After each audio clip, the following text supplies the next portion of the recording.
بسم الله الرحمن الرحيم. الرحمن علم القرآن خلق الإنسان علمه البيان.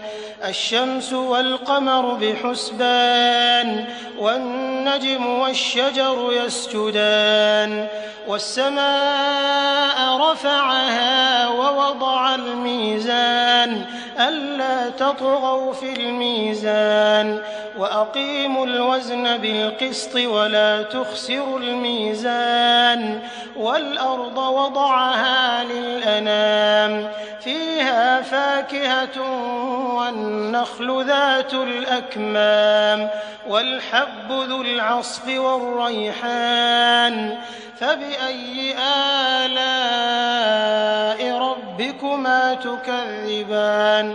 خلق الإنسان من صلصال كالفخار وخلق الجان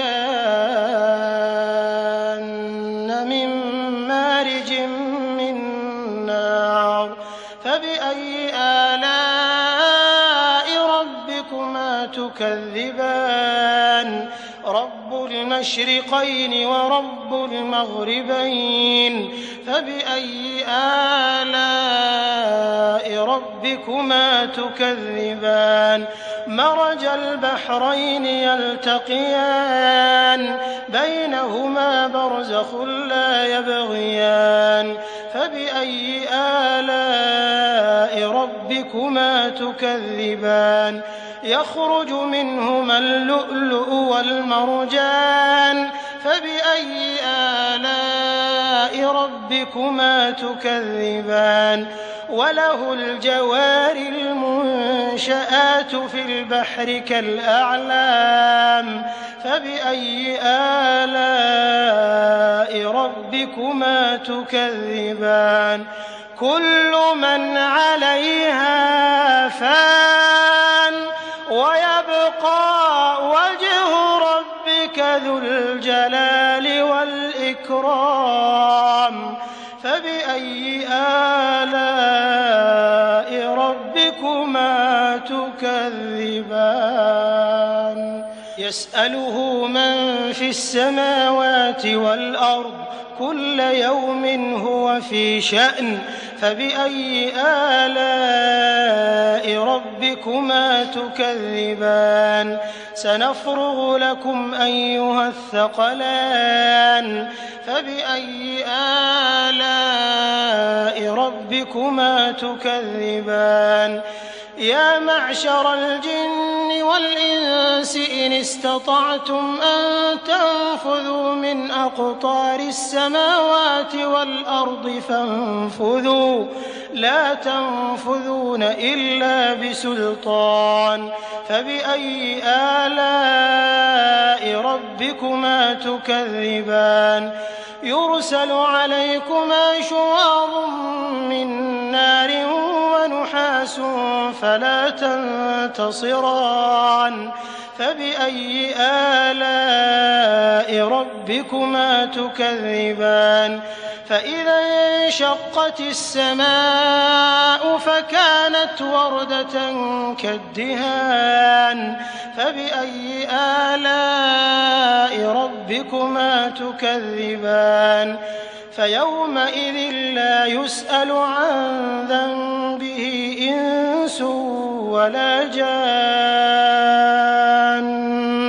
فبأي آلاء ربكما تكذبان. يعرف المجرمون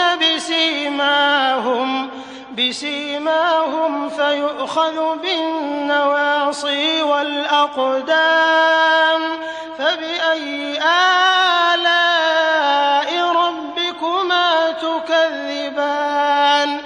هذه جهنم التي يكذب بها المجرمون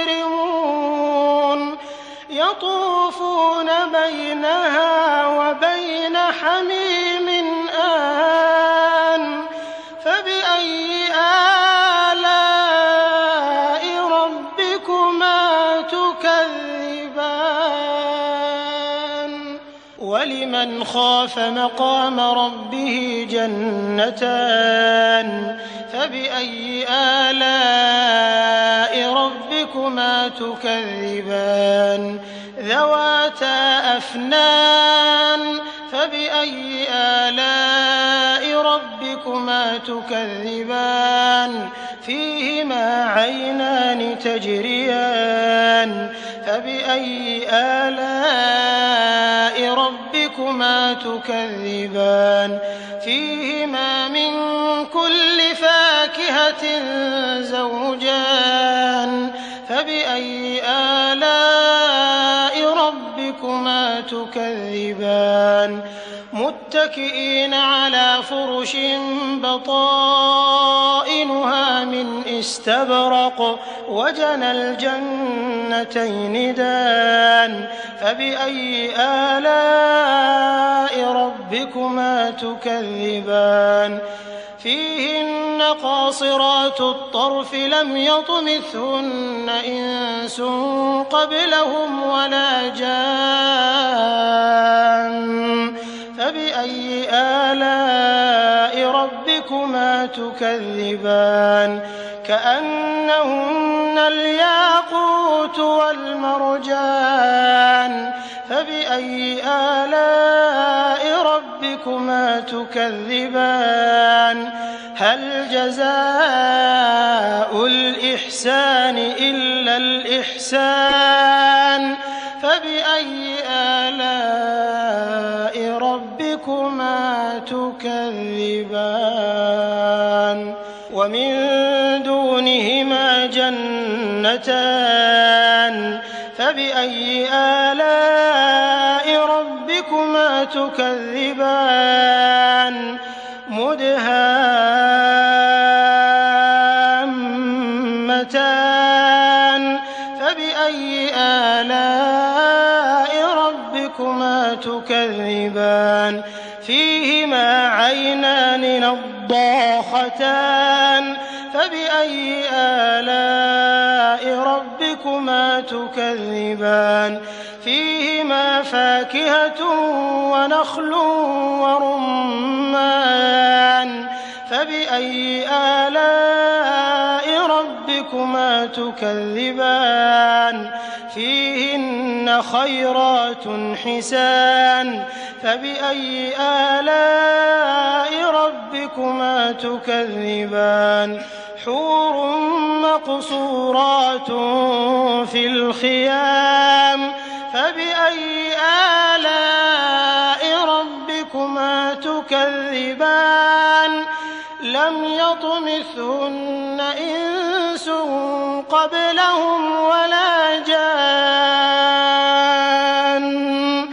فبأي آلاء ربكما تكذبان متكئين على رفرف خضر وعبقري حسان فبأي آلاء ربكما تكذبان تبارك اسم ربك ذي الجلال